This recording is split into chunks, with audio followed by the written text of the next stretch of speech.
الحمد لله نحمده ونستعينه ونستغفره ونؤمن به ونتوكل عليه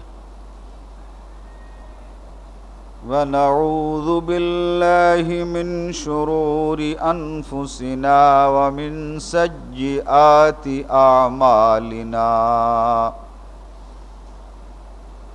من يهده الله فلا مضل له ومن يضلله فلا هادي له ونشهد أن لا إله إلا الله وحده لا شريك له ونشهد أن محمدًا عبده ورسوله أما بعد فإن خير الحديث كتاب الله وخير الهدي هدي محمد صلى الله عليه وسلم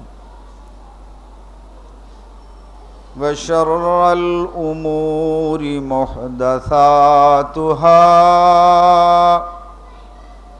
وكل محدثة بدعة وكل بدعة ضلالة وكل ضلالة في النار أعوذ بالله من الشيطان الرجيم بسم الله الرحمن الرحيم فأما من طغى وآثر الحياة الدنيا فإن الجحيم هي المأوى وأما من خاف مقام ربه ونهى النفس عن الهوى فإن الجنة هي المأوى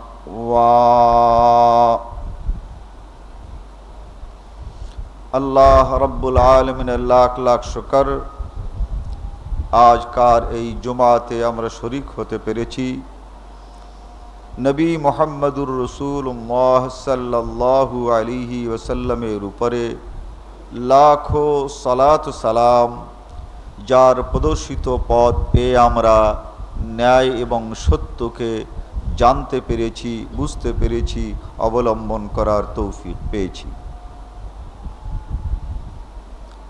আজকের খুতবা জান্নাত এবং জাহান্নামে যাওয়ার সরল পথ মানুষ জান্নাতে কি সরল পথটি অবলম্বন করলে যেতে পারে এবং জাহান্নামের কি সরল পথে পা বাড়ালে সোজা জাহান্নামে যেতে পারে এই সম্পর্কে আল্লাহ রাব্বুল আলামিনের আল কোরআন থেকে সূরা আন-নাজিআতের ৩৭ নম্বর আয়াত থেকে ৪১ নম্বর আয়াত পর্যন্ত তেলাওয়াত করেছি খুতবা ছাড়াও অনেক দিন ধরে অনেকের অনেক প্রশ্নের জবাব দেওয়া হয় না খুতবার মাঝে সময় কম হয় বলেই অনেক প্রশ্নের জবাব দেওয়া সম্ভব হয়নি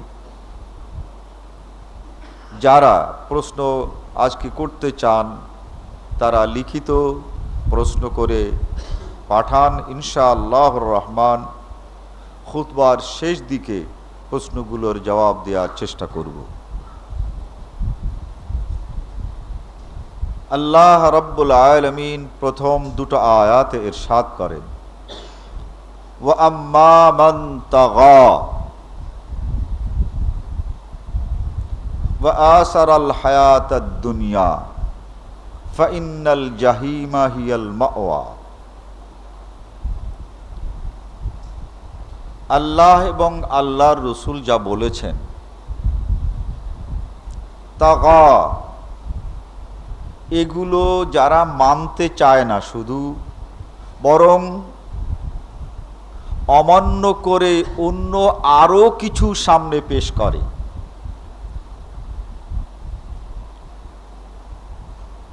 ওয়া আম্মা মান তাগা যে ব্যক্তি কোরআন এবং হাদিসকে অমান্য করে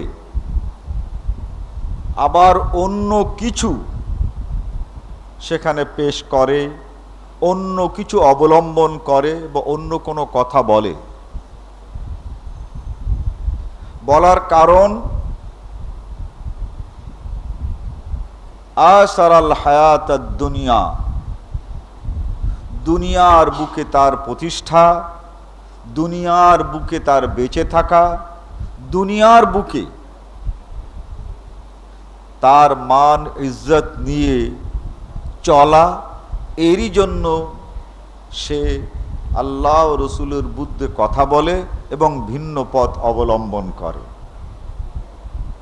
ফাইন্নাল জাহিমা হিয়াল মাওয়া, জাহান্নামী হচ্ছে তার স্থান এবং শেষ পরিণাম, আর খুব সহজেই সে জাহান্নামে চলে যেতে পারবে।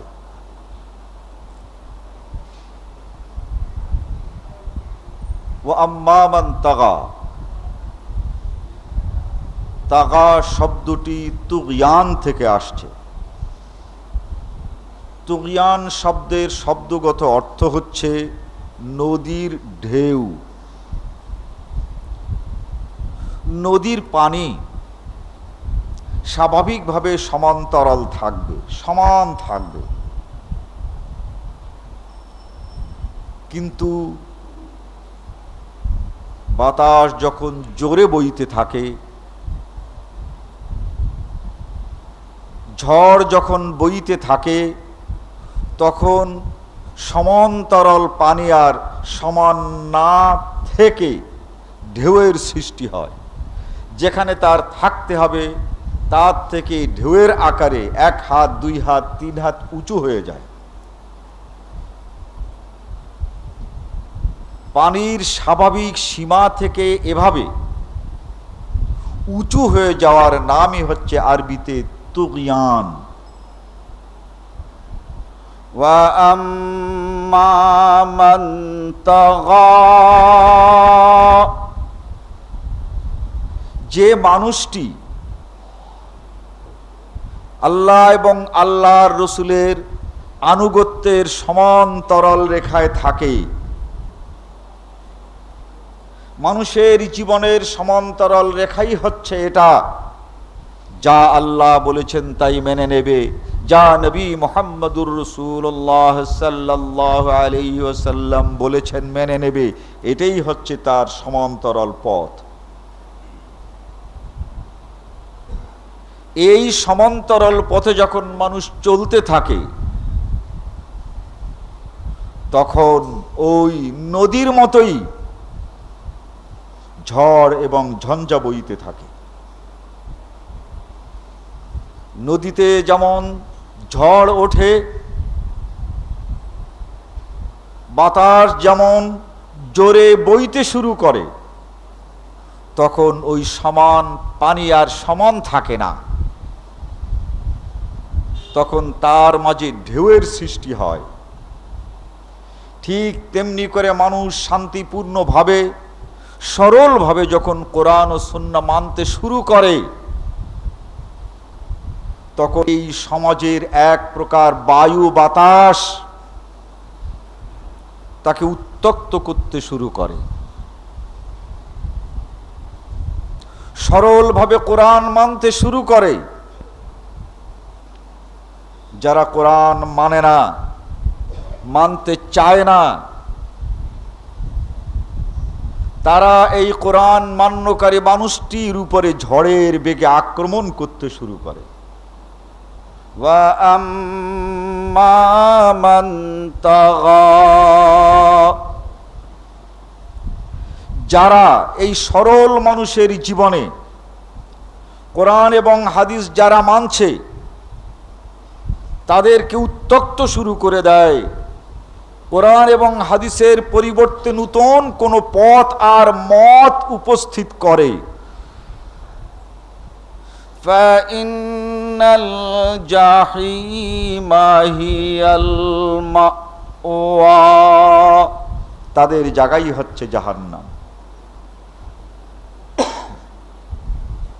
আল্লাহ রাব্বুল আলামিন ইরশাদ করেছেন, ওয়াযকুর রাব্বাকা ফি নাফসিক, হে বান্দারা তোমরা আল্লাহর জিকির করো মনে মনে, চেঁচাবে না।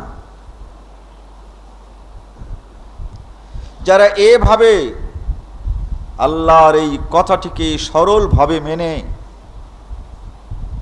সালাম শেষ করার পর সুবহানাল্লাহ, আলহামদুলিল্লাহ, আল্লাহু আকবরের এই জিকিরগুলো মনে মনে করতে থাকে, তাদেরকে বোঝানো হয় যে এখানে জিকির হবে, আপনারা বসবেন। এটাই হচ্ছে জিকির। এরপরে জিকির শুরু করে দিল একেবারে যমুনার ঢেউ, এত চিৎকার করে তারা জিকির শুরু করে দিল, অথচ আল্লাহ বলেছিলেন জিকির করতে আস্তে আস্তে। আল্লাহ বলেন এই মানুষগুলোর জায়গাই হচ্ছে জাহান্নামের শেষ, যেহেতু যা মনে মনে বলতে বলেছিল তা ঢেউয়ের আকারে চিৎকারে পরিণত হয়েছে। ওয়া আম্মা মান তাগা, অতিক্রম করেছে আল্লাহর দেওয়া সেই সীমাকে।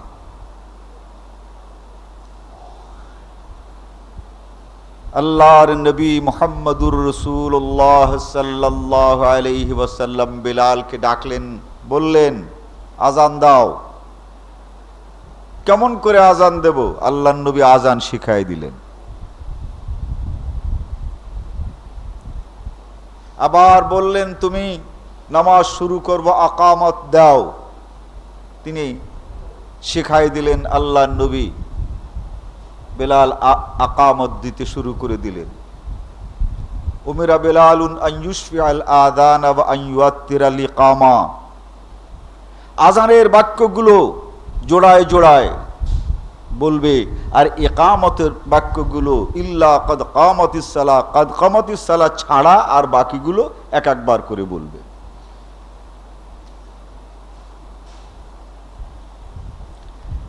এইটাই হচ্ছে আল্লাহর দেওয়া সীমা। ওয়া আম্মা মান তাগা, ইকামতের বাক্যগুলো এক একবার বলাটাই হচ্ছে আল্লাহর দেওয়া সীমা, কিন্তু এর চেয়েতে বেশি বলাই হচ্ছে সেই তুফান, এর চেয়েতে বেশি বলাই হচ্ছে আল্লাহর দেওয়া সীমারেখা লঙ্ঘন করা। এই কথাগুলো সমাজে যারা মানে তারাই যখন বাইরের লোকেদেরকে বলতে যাবে, ঠিক দেখবেন তুফান শুরু হয়ে গেছে। ওয়া আম্মা মান তাগা ওয়া আসারাল হায়াতাদ দুনিয়া, যদি জিজ্ঞাসা করা হয় হুজুর আপনি কোরআনের হাফিজ আবার আলেম, এই মসজিদের আপনি ইমাম, এত জোরে জোরে যে জিকির করা যায় না কোরআন শরীফে যে আছে, আপনি কি তা জানেন না? বলে জানি তো। বলে তারপর? বলে ওই যদি বলি তাহলে আমার চাকরিই থাকবে না। وآثر الحياة الدنيا। আল্লাহর কোরআনে যা আছে এটা সে জানে বোঝে, মেনে নিতে পারছে না কেন? তার চাকরি থাকবে না।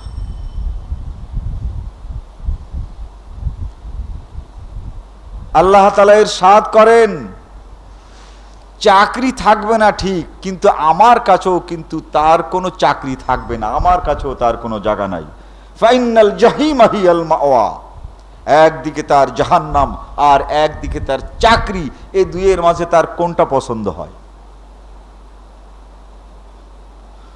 ওয়া আম্মা মান তাগা وآثر الحياة الدنيا। লোকটি আহলে হাদিস, সব কিছু তার ঠিক আছে, কিন্তু তিনি যখন বিয়েই বাড়ি যান তখন তিনি জোরে আমিনটা বলেন না, আস্তে আমিন বলেন, বিয়েই বেজার হয়ে যাবে। বাজারের মসজিদে নামাজ পড়তে গেছেন, রফল ইয়াদাইন করেন না, এই সকলের সঙ্গে গন্ডগোল বেঁধে যাবে। এখন তিনি কি গন্ডগোল বাঁধাবেন না রফল ইয়াদাইন করবেন না? এই দুইটার মাঝে কোনটা?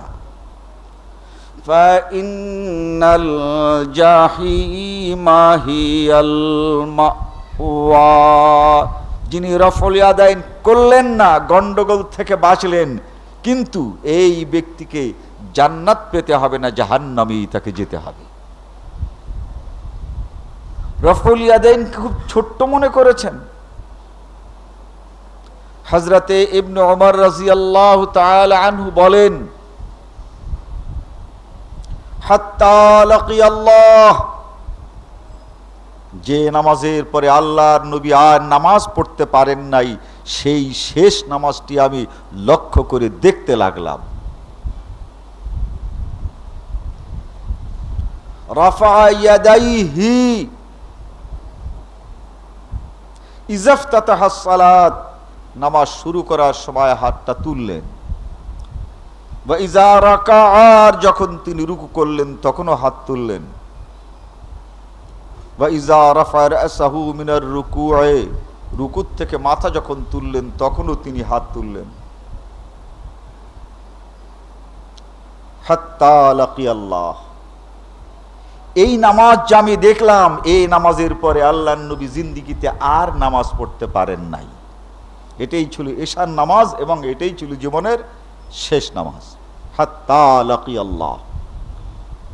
এই কিতাব কেবল আমি পড়ি নাই, সকলেই কিন্তু পড়ছে, অনেকেই পড়ছে, অনেকেই জানে, মানতে পারে না কেন? বলে কিতাবের মধ্যে যা পেয়েছি তাই যদি এখন বাড়ি এসে আমল করি তো বাপ দাদা 14 পুরুষের ঠ্যাঙ্গাই একদম মসজিদ থেকে বের করে দেবে। এই আহলে হাদিসরা কি করবে? চতুর্দিকে তো বিপদ। নবী মুহাম্মদুর রাসূলুল্লাহ সাল্লাল্লাহু আলাইহি ওয়াসাল্লামের চেয়ে কিন্তু বড় বিপদ নয়। আহলে হাদিসরা তাদের ছোট্ট হলেও মসজিদে এসে নামাজ পড়তে পারছেন। রাসূল সাল্লাল্লাহু আলাইহি ওয়াসাল্লাম নামাজ পড়তে গিয়েছিলেন, মসজিদের মধ্যেই তাকে খুন করার চেষ্টা করা হয়েছে, বেহুশ হয়ে গেছেন। সেই মসজিদে আর নামাজ পড়তে আল্লাহর নবী পারেন নাই। মসজিদে হারাম, ওর চেয়ে বড় মসজিদ আর নাই। সে মসজিদে জামাত হয়, সেই জামাতে তিনি শরীক হতে পারেন নাই। কেন? নামাজ হচ্ছে, জামাত হচ্ছে মক্কার মসজিদ, কেন যেতে পারেন নাই? ওই জামাতে যিনি ইমামতি করেন তিনি মুসলমান না, অতএব তার পিছনে নামাজ হয় না বলে আল্লাহর নবী আর নামাজ পড়তে পারেন নাই। কিন্তু এই মসজিদে নামাজ পড়ার জন্য রাসূলের মন কাঁদে। তিনি একদিন একাকী নামাজ পড়তে দাঁড়ালেন। মানুষ যখন বুঝতে পারল নামাজ শুরু করে দিয়েছে, আরাআইতাল্লাযী ইয়ানহা আবদান ইযা সাল্লা। আল্লাহ নিজেই এই ইতিহাস উল্লেখ করছেন যে আল্লাহর বান্দা এই মুহাম্মদ সাল্লাল্লাহু আলাইহি ওয়াসাল্লাম যখন নামাজ পড়তে শুরু করে দিল, চতুর্দিক থেকে তাকে মারতে শুরু করে দিল, বাধা দিল যে এই নামাজ এখানে চলবে না। রসুল যে নামাজ পড়তে চেয়েছিলেন সেই নামাজ সেখানে পড়তে পারলেন না। কেন? রসুলের নামাজ তাদের পছন্দ হয় নাই, তাই আল্লাহর ঘর মসজিদ থেকে তাকে তাড়ালো না, মেরেই ফেলে দিতে চেয়েছিল। আজ অনেক মসজিদ আছে, রসুলের মতো নামাজ পড়তে চেয়ে দেখেন, দেখেন আপনার জন্য কি হয়। এখন আপনি একাকী এক জায়গায়, হ্যাঁ আপনি নামাজ পড়েন না, বলে ঘরে পড়ি। বলে জুমা পড়ান কোথায়? বলে এই এক জালায় পড়লাম। জোহর আসর মগরিবের সাথে একা একা ঘরে ঘরে পড়েন, কিন্তু জুমার নামাজ পড়েন কোথায়? হয় তাকে মিথ্যা কথা বলতে হয় যে জুমার নামাজ খুলনায় খালিশপুরে গিয়ে পড়ি, আর নতুবা বলতে হয় যে জুমার নামাজ আপনাদের সাথে যেমন জোহরের নামাজ যেমন আপনাদের সাথে পড়ি না, জুমার নামাজও আপনাদের সাথে পড়ি না, ওই ঘরে জোহরের নামাজ পড়ি। বলি এত বড় কথা আমাদের পছন্দ হয় না, লেগে গেল গন্ডগোল। এখন আপনি কি গন্ডগোলকে ভয় করবেন, না আপনি দৃঢ় থাকবেন যে মসজিদ নির্মাণ করেছিলেন হযরতে ইব্রাহিম আলাইহিস সালাতু ওয়াস সালাম, আপনার পাশের বাড়ির মসজিদ, এটা কোনো ইব্রাহিম আলাইহিস সালাতু ওয়াস সালাম তৈরি করেন নাই। ওই মসজিদ তৈরি করেছিলেন হযরতে ইসমাঈল আলাইহিস সালাতু ওয়াস সালাম। সেই মসজিদে যেহেতু আল্লাহ তাআলা যেমন করে নামাজ পড়তে নির্দেশ দিয়েছিলেন সেই রকমের নামাজ আল্লাহর নবী পড়তে পারেন নাই, তাকে বাধা দেওয়া হয়েছে। তার সামনে ছিল দুটো পথ, এক হচ্ছে এই যে তাদের নামাজের মতো নামাজ তিনি পড়বেন,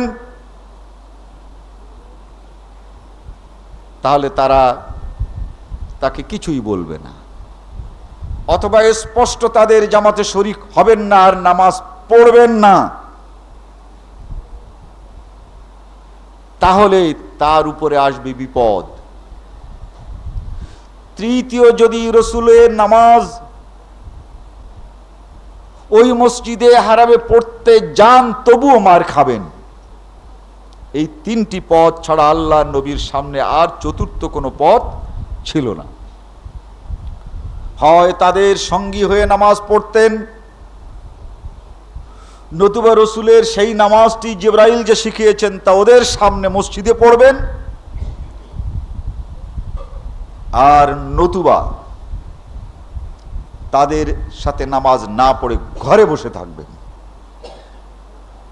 জোহরের নামাজ পড়বেন। এছাড়া তো আর কোনো পথ রসুলের সামনে ছিল না। কিন্তু আমরা নবী মুহাম্মদুর রাসূলুল্লাহ সাল্লাল্লাহু আলাইহি ওয়াসাল্লামের জিন্দেগিতে দেখি না যে তিনি মসজিদে হারামে এসে নামাজ পড়ার চেষ্টা করেছেন, চেষ্টা করে ব্যর্থ হওয়ার পর আর কোনোদিন ওই মসজিদে আসেন নাই, আর ওই মসজিদে আর কোনো নামাজ পড়েন নাই। নামাজ যা পড়েছেন সাহাবায়ে কেরামদেরকে নিয়ে ঘরেই পড়েছেন। কিন্তু আমরা করব কি? বিচারে আচারে খাতিরে খুতিরে এতে সব জায়গাতে যেতে হয়। ওয়া আম্মা মান তাগা ওয়া আসারাল হায়াতাদ দুনিয়া, আল্লাহকে মানছে না দুই রকমের।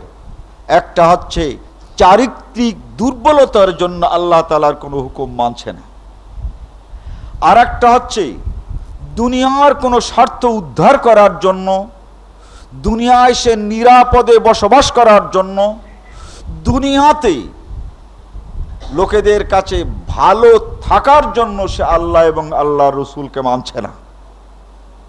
দুটো পৃথক জিনিস। যদি তার চারিত্রিক দুর্বলতার জন্য সে কোনো গুনাহ করে ফেলে, আল্লাহ বলেছেন তোমার ভুল হয়ে গেছে, আসো আমার কাছে মাফ চাও, আমি মাফ করে দেব। যেহেতু তোমার এই চরিত্রের দুর্বলতার জন্য এই গুনাহটা তোমার হয়ে গেছে।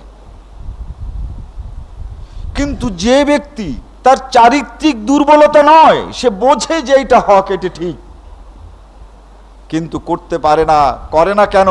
যে এটা করলে আমার এই ক্ষতি হয়ে যাবে, এটা যদি আমি করি তাহলে এটা আমার ক্ষতি হবে। এই ক্ষতির হাত থেকে বাঁচার জন্য যে ব্যক্তি আল্লাহকে, তার রসুলকে অমান্য করবে, ফাইনাল জাহিমা হিয়াল মাওয়া।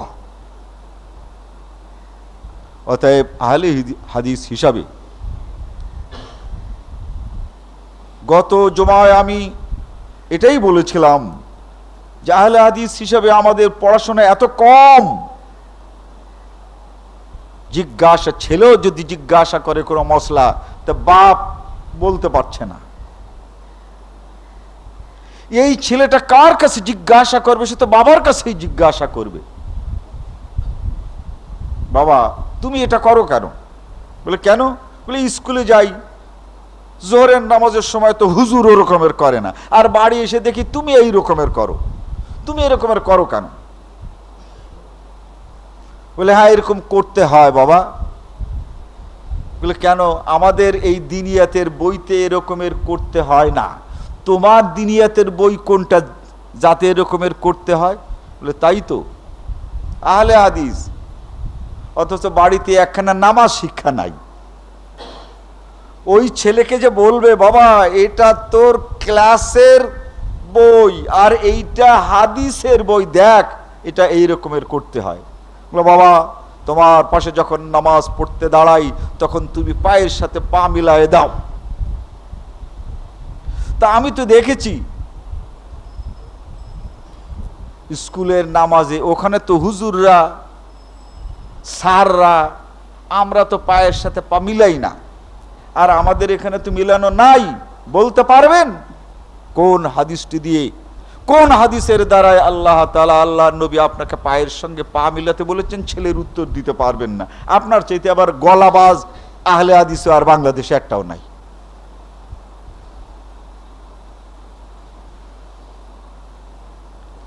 একদিকে আমরা যেমন জানার জন্য কিছু চেষ্টা করছি না, অন্যদিকে আবার সমাজের সঙ্গে সুন্দর একটা কম্প্রোমাইজ করে আছি, আমাদেরকে কেউ খারাপ বলে না।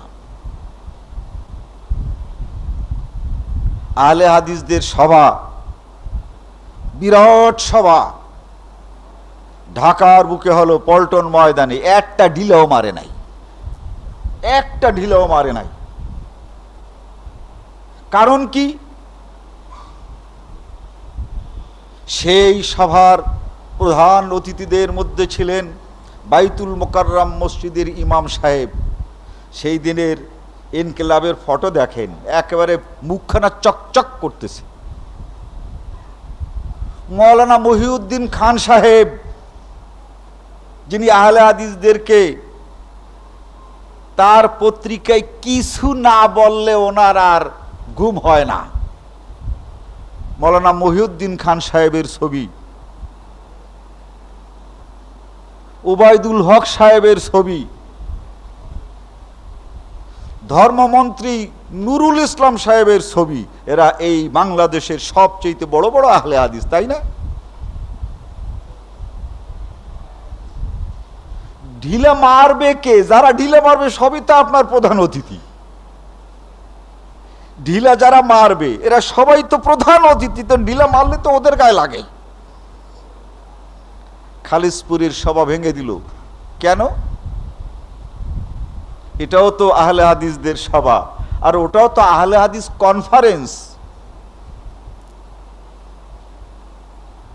ওয়া আম্মা মান তাগা ওয়া আসারাল হায়াতাদ দুনিয়া।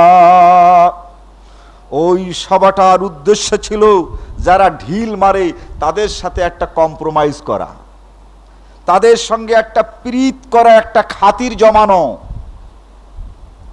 আর ওরা বুঝতে পেরেছে খালিশপুরের চিত্রালীর ময়দানের সভা যদি হতে পারে, খাতির করে কেউ কথা বলবে না।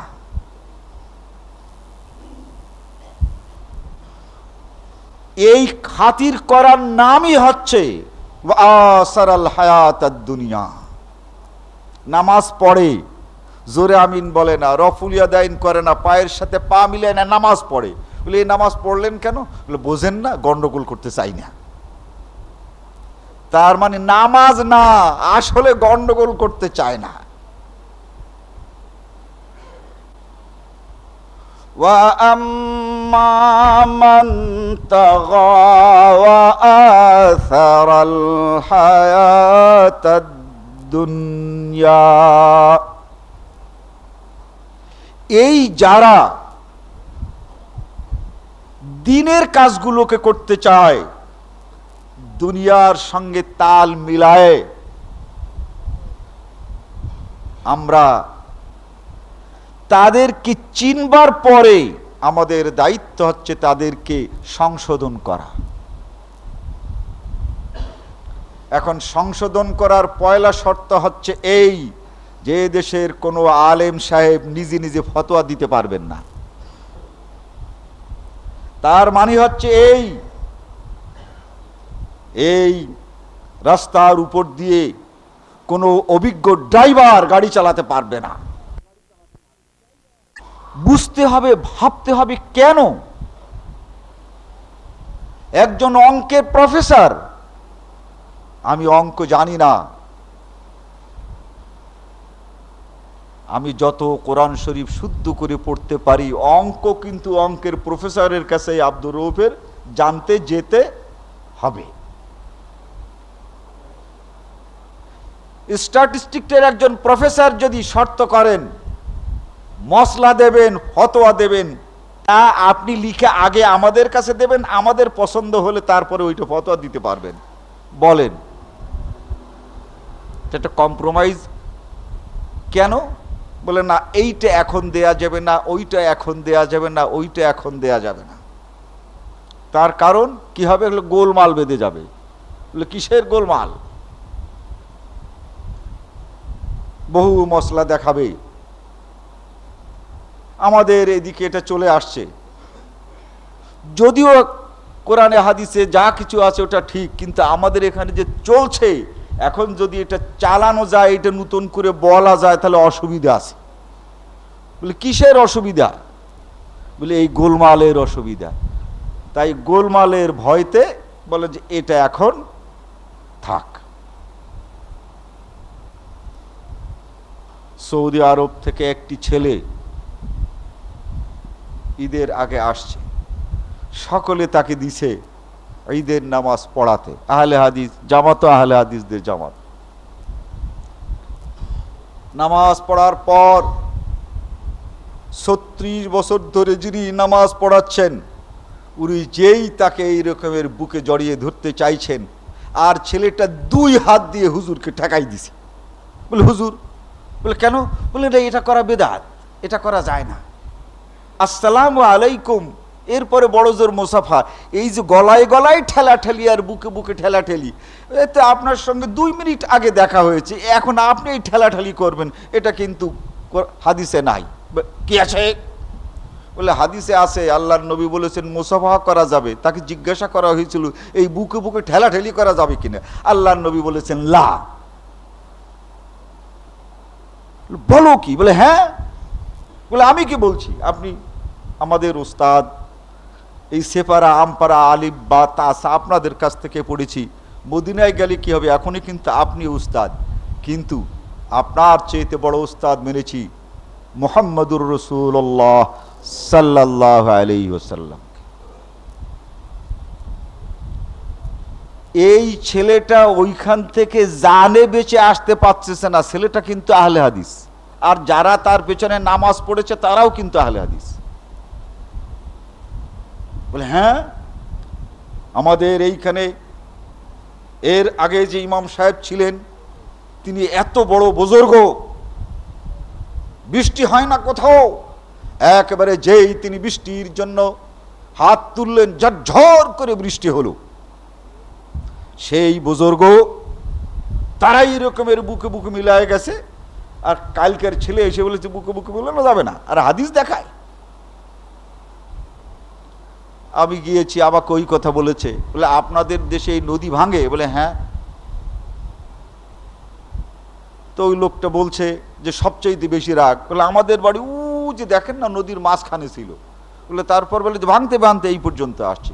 বলে যে হুজুর হাত তুললে পরে ওই রকমের বৃষ্টি পড়তো, এই নদীর ভাঙ্গন ঠেকাবার জন্য হাত তুলে দোয়া টোয়া করেন না? বলে বহু করছে। তাই নাকি? বলে হ্যাঁ। বলে এই ভাঙ্গন ঠেকে নাই? বলে না, ভাঙ্গন ঠেকে নাই। বলে ও বৃষ্টি পড়েছে, ভাঙ্গন ঠেকে নাই না? তো বৃষ্টির জন্য এক আল্লাহ, আর ভাঙ্গনের জন্য আর এক আল্লাহ। কয় আমাকে তো বলেছিল যে আপনার সঙ্গে কথা বললেই ঈমান চলে যাবে। তো ওয়ালাইকুম আসসালাম, মানে আহলে হাদিস আমার সাথে কথা বললে তার ঈমানই চলে যাবে। সন্ধ্যাবেলায় আসছে যে হুজুর আমি ভুল করেছি। আমরা আমাদের এই ইমাম সাহেব এই সকল কথা বলে কিন্তু বুঝাই রেখেছেন। সত্যই তো, ওই লোকের কথায় যদি বৃষ্টি, হয়তো সেদিন হাত তুলেছেন ইস্তেসকা, বৃষ্টি পড়েছে, তো দোয়াই যদি তার শুনবে, তাহলে ভাঙ্গন বন্ধ হলো কেন? আমার হলো না কেন? আমার বাপ দাদার সমস্ত জমি এখন নদীতে কেন? সত্যিই আমার প্রশ্ন জেগেছে। আজকে দুনিয়া, এই যে কম্প্রোমাইজ আমরা করে চলছি, এতে কিন্তু আল্লাহর কাছে পার পাওয়া যাবে না। এর মোকাবেলায় আল্লাহ তাআলা বলেন,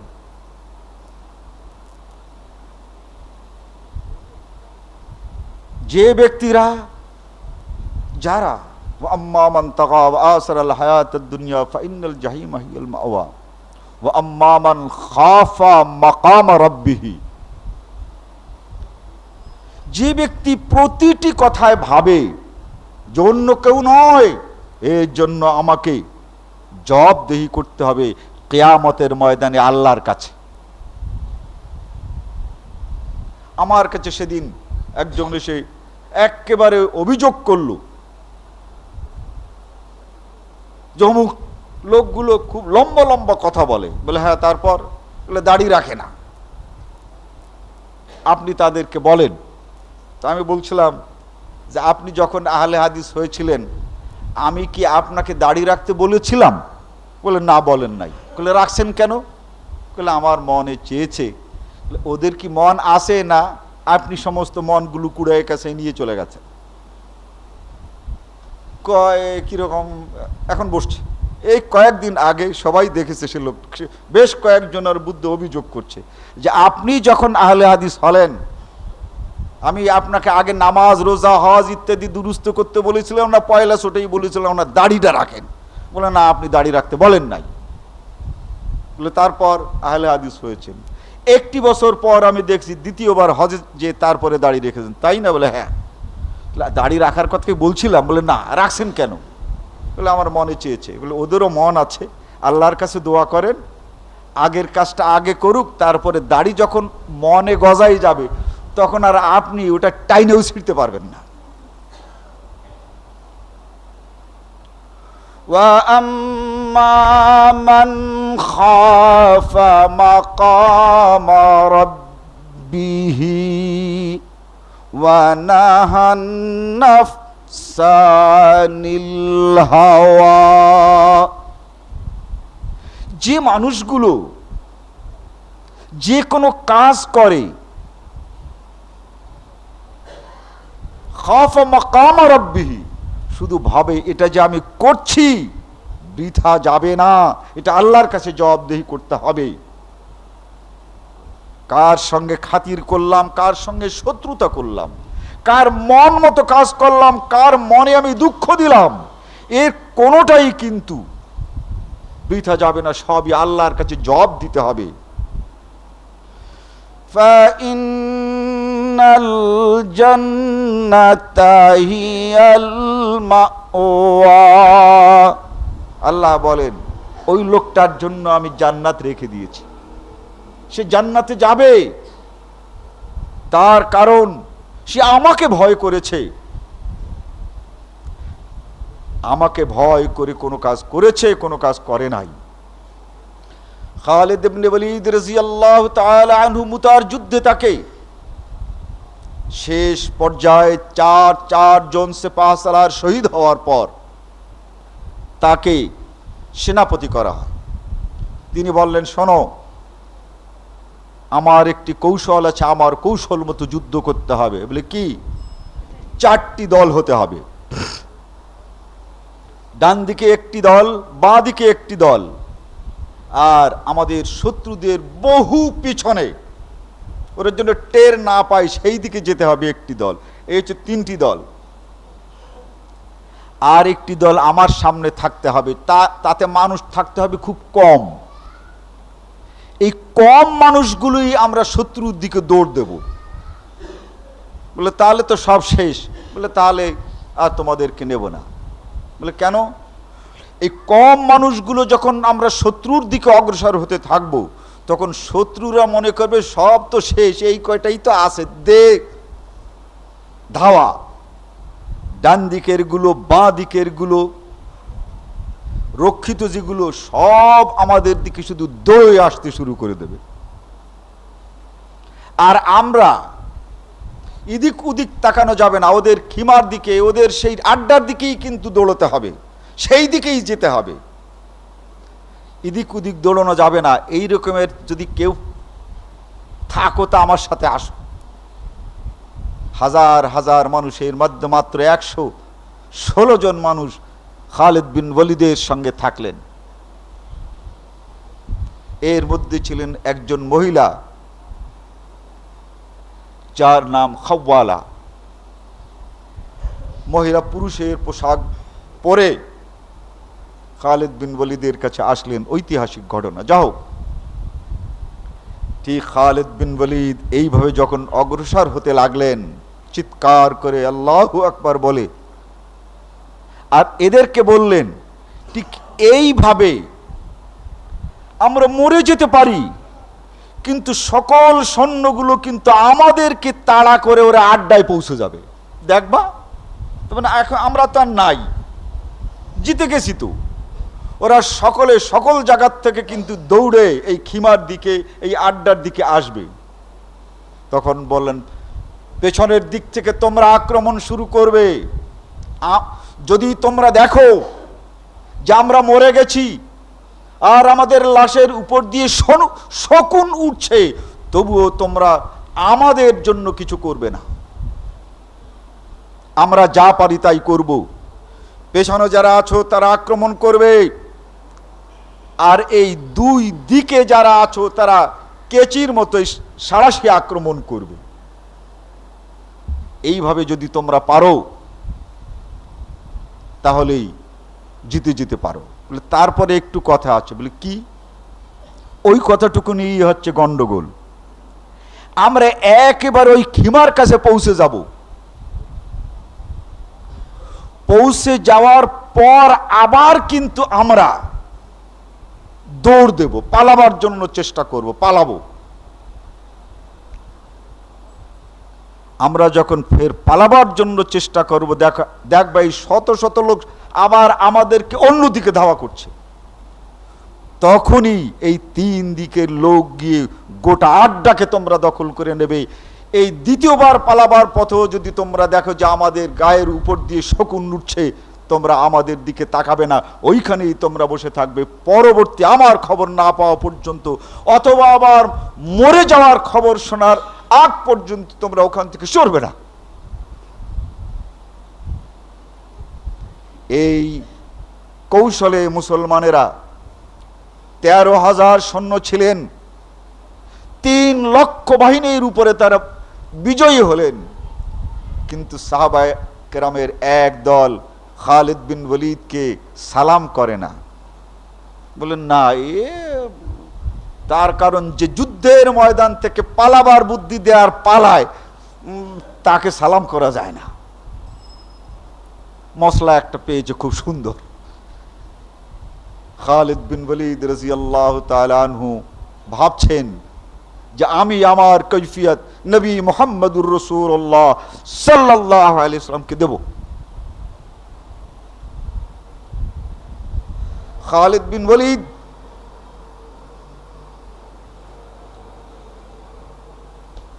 মদিনার উপকণ্ঠে পৌঁছাইছে।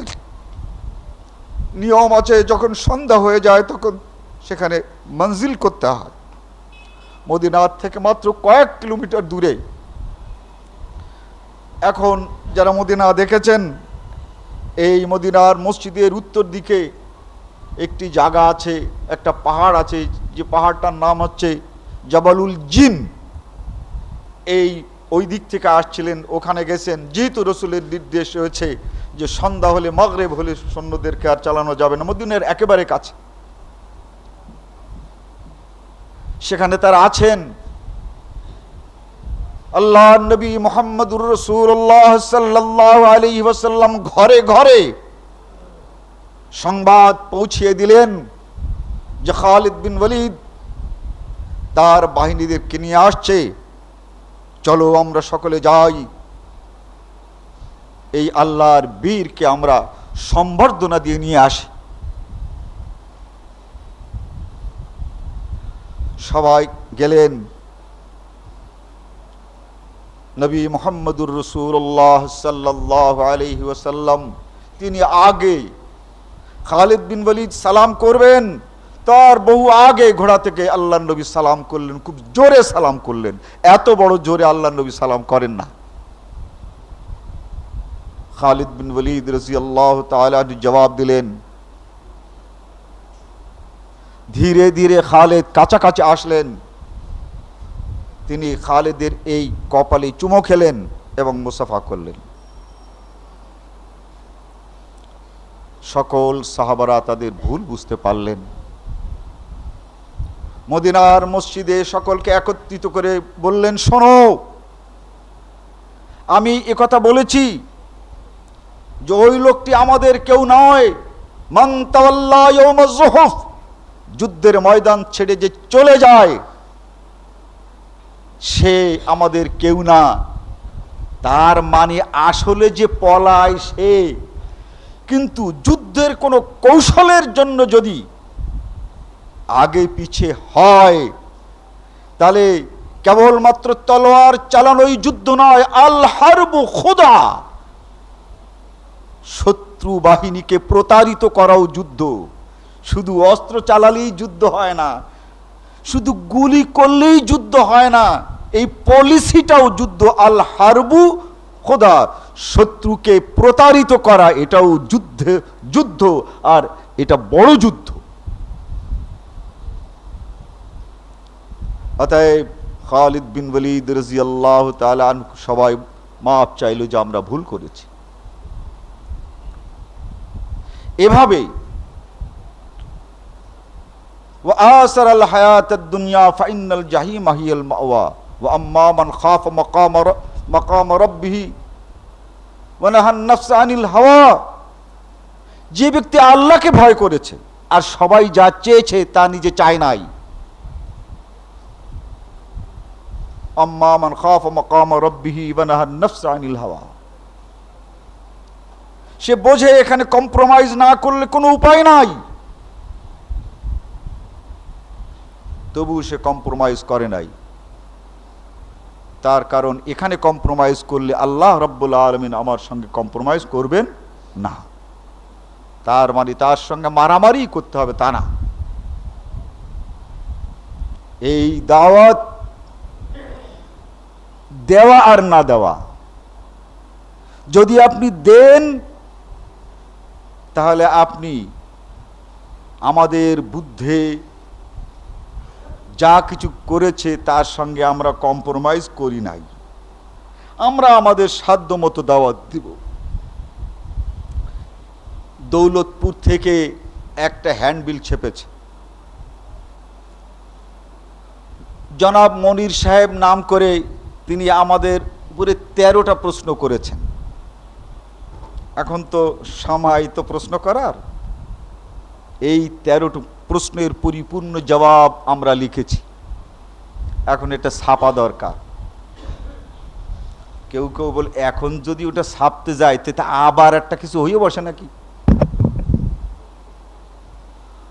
দৌলতপুরের লোকেরা আমাকে ছাপতে দিয়েছে, দ্বিতীয় দিন আমি তার জবাব লিখে শেষ করেছি, এখনো তাদের কোনো খোঁজ পাই না। হয়তো ওরা আসুক, তাদের খবর দেন যা আমার জবাব লেখা হয়েছে, এই জবাব আমাদের দিতে হবে।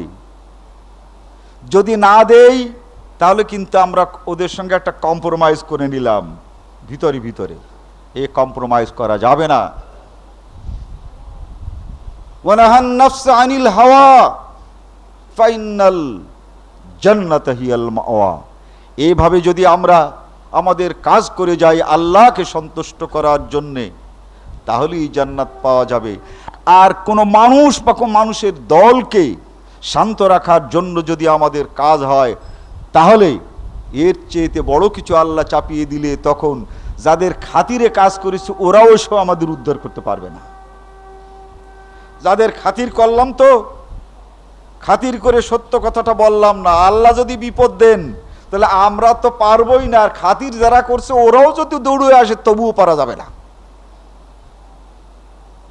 وَأَمَّا مَنْ خَافَ مَقَامَ رَبِّهِ وَنَهَى النَّفْسَ عَنِ الْهَوَى فَإِنَّ الْجَنَّةَ هِيَ الْمَأْوَى। আজকে পাঠাগারটা তুলছি না, জানি না কাকে খাতির করছি। অনেকে কিন্তু আমার কাছে প্রশ্ন করেন, পাঠাগার একটা কমিটি আছে, এখানেও আছে, মন খারাপ করলে চলবে না। আমি শুনেছি পাঠাগারের জন্য একটা পলিসি আছে তাদের কাছে, সময় মতো যখন চাওয়া যাবে, যারা পাঠাগার উঠছে না কেন বলে খুব মনে ব্যথা পাচ্ছেন, যে সময় মতো কে কত অগ্রসর হন আল্লাহও পরীক্ষা করবেন, আমরাও পরীক্ষা করব। পাঠাগার আমাদের তুলতে হবে। পাঠাগারের লোকেরা পাঠাগারের জন্য কম চিন্তা ভাবনা করেন না, দুঃখ তাদের কম নাই, কিন্তু বেকুবের মতো কোনো কাজ করা যাবে না। কথাটা হচ্ছে কোনো বেকুবের মতো কাজ করা যাবে না। অতএব এই পাঠাগারের জন্য তারা পারিপার্শ্বিকভাবে যা ভাবছেন সে ভাবার সঙ্গে আমরা কতটুকু একমত হতে পারি তাদের সঙ্গে আলাপ করি এবং কিভাবে করতে হবে করব। এর মানে এই না যে আমরা ওদের সাথে কম্প্রোমাইজ করেছি। পাঠাগার তৈরি করতে এখন যদি কেবলমাত্র আমরা যা আছে তাই দিয়ে তুলি, তাও এক মোটামুটি এক হিসাব, তাতেও প্রায় 10-15 হাজার টাকা লাগে। টাকা আছে কোথায়? অতএব এও যেমন একটি সমস্যা, তাছাড়া আরো যে সমস্যা আছে সেই সমস্যার মোকাবেলা করে ইনশাআল্লাহর রহমান আমরা অগ্রসর হচ্ছি, বসে নাই, হচ্ছি। কিন্তু যদি সেক্ষেত্রে কোনো কিছু কেউ না জানেন, আসেন, মন পরিষ্কার করেন, ইনশাআল্লাহর রহমান এই পাঠাগার খালিশপুরে ইসলামী আন্দোলনে ওটাই ছিল মারকাজ, ওটাই ছিল আমাদের প্রথম কেন্দ্র হবে, এবং তার জন্য উপযুক্তভাবেই আমরা করতে চাই। আল্লাহ তাআলা তৌফিক দান করুক। আমরা তাদের সঙ্গে কম্প্রোমাইজ কোনো দিন করি নাই, আর করবও না। আর কম্প্রোমাইজ করলে আল্লাহ রাব্বুল আলামিনের কাছে কোনো জবাব দেওয়া যাবে না। বারাকাল্লাহু লানা ওয়া লাকুম।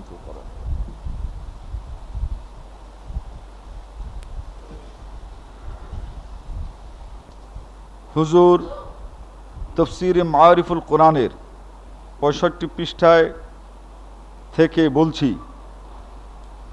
তিরমিজির রিওয়ায়েতে বলা হয়েছে, হে মানব জাতি, আমি তোমাদের জন্য দুটি বস্তু ছেড়ে যাচ্ছি, এতো উভয়কে শক্তভাবে আঁকড়ে থাকলে তোমরা পথভ্রষ্ট হবে না। এক আল্লাহর কিতাব,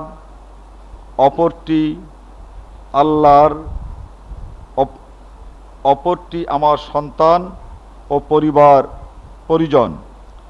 সহিহ বুখারীতে বর্ণিত হাদিসে রয়েছে, আমার পরে তোমরা আবু বকর ও ওমরের অনুসরণ করবে।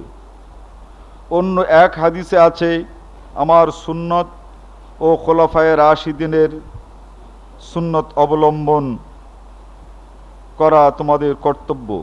বিষয়টি বুঝলাম না, বুঝিয়ে দিন দলিল সহ। দেখুন, মারিফুল কোরআনে যে হাদিসটা পেয়েছেন, এই হাদিসটার তিরমিজির ওই জায়গাটা তর্জমা হয় নাই। এই একই হাদিস আপনি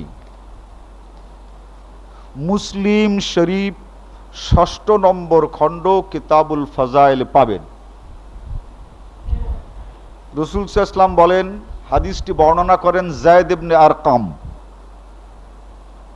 ইন্নী তারিকুন ফীকুমুস সাকালাইন, আমি তোমাদের কাছে দুটি মূল্যবান জিনিস রেখে যাচ্ছি।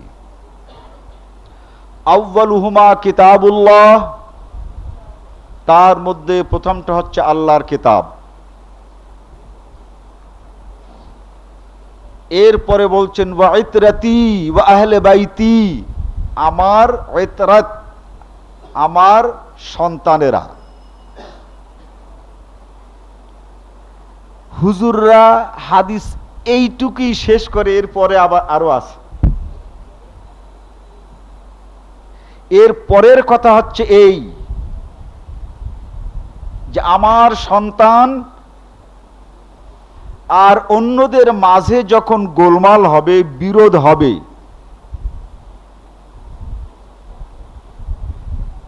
হাসান এবং হুসাইন রাদিয়াল্লাহু তাআলা আনহুমা তাদের মাথায় হাত দিয়ে বলেছেন, হাযা ইতরাতি, এরাই কিন্তু দুনিয়ায় আমার সন্তান থাকলো।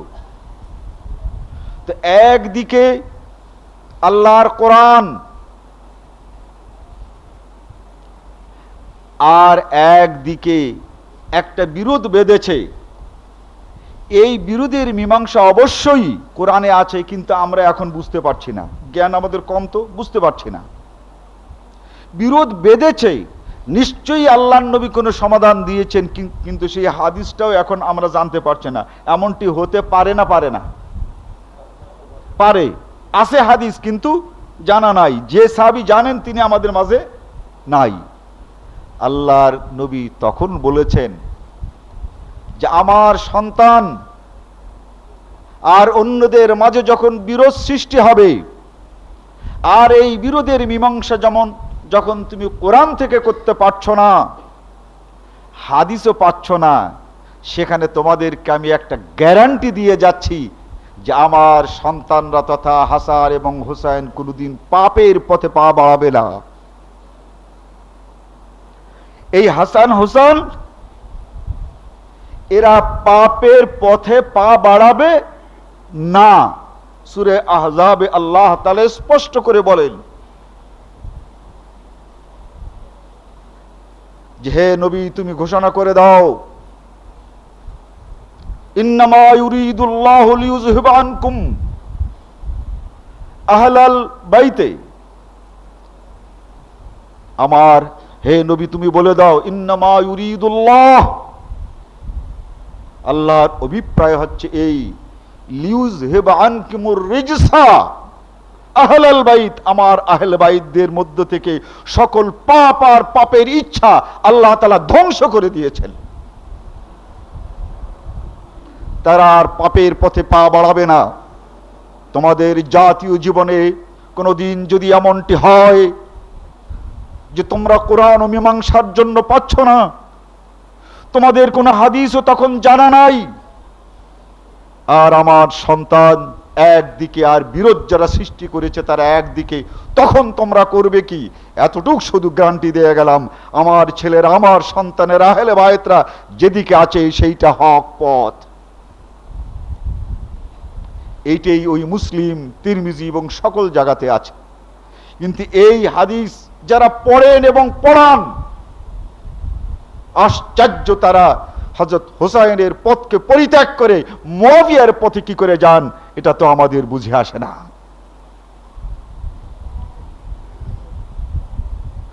ইন্নামা ইউরিদুল্লাহু লিইউযহিবা আনকুমুর রিজসা আহলাল বাইত ওয়া ইউতাহহিরুকুম তাতহীরা,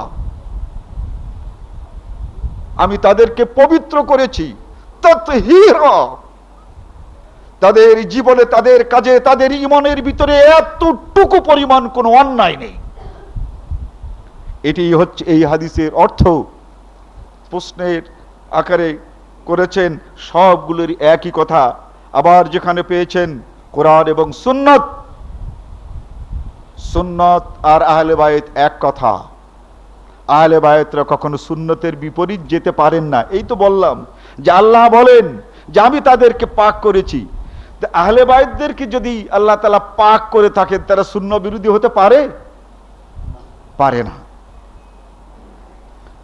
আমার পর তোমরা আবু বকর এবং ওমরকে মানবে।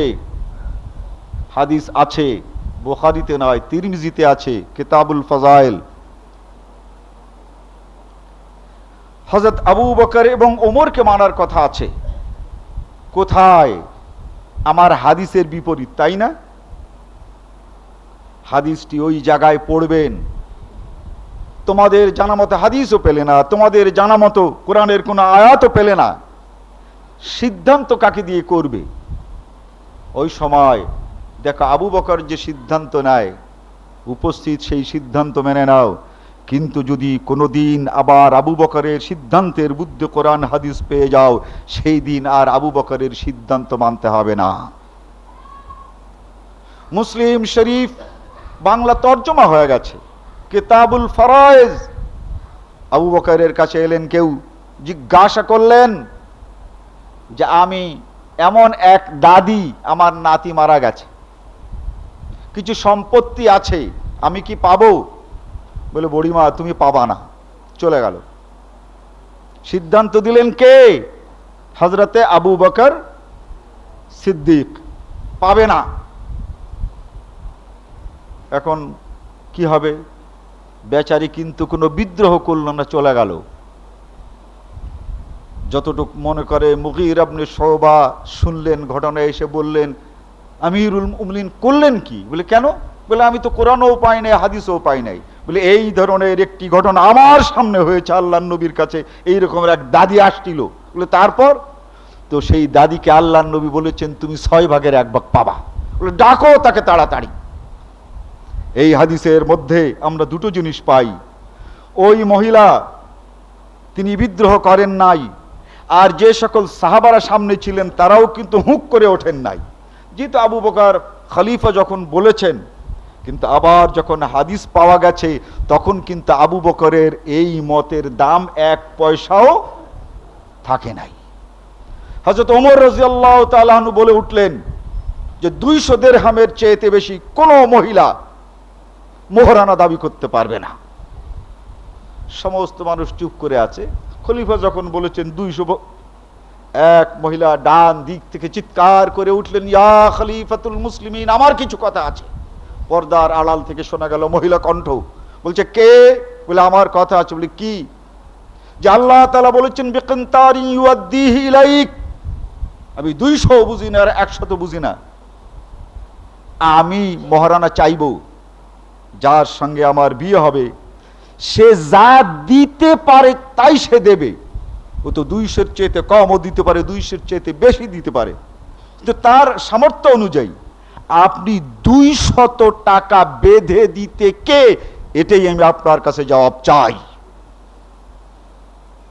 হযরত ওমর যখন বলেছিলেন তখন সমস্ত মসজিদের লোকেরা চিৎকার করে ওঠে নাই, তার কারণ খলিফাতুল মুসলিমিন। কিন্তু ওই মহিলা যখন বলেছে আমি আপনার কাছে জবাব চাই, এই